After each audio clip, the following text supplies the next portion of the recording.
কালকের আনন্দ বা কালকের যে ভারতবর্ষের ভিক্টরি, ভারতবর্ষের বিশ্বজয়ের যে আনন্দ বা তার যে চার্ম, তাকেও অতিক্রম করেছে। কারণ এমন একটা জায়গায় ছিল, বিশেষ করে বিরাট কোহলি চলে যাওয়ার পর একেবারেই মানুষ ভেঙে পড়েছিল যে এবার আর কিছু হবে না।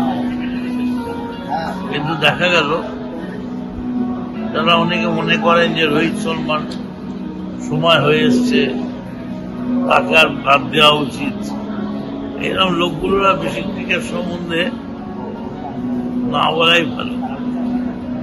মূর্খের দল। রোহিত শর্মা প্রমাণ করলো রোহিত শর্মাই আছে,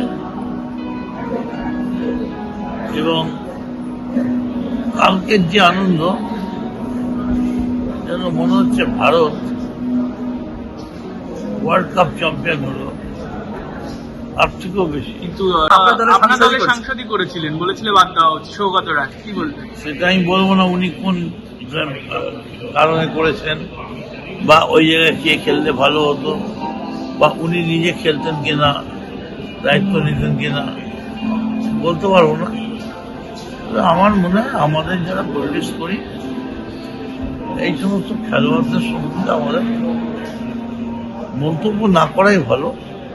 কারণ এর একটা অসৎ প্রভাব, অসাধু প্রভাব খেলোয়াড়দের উপর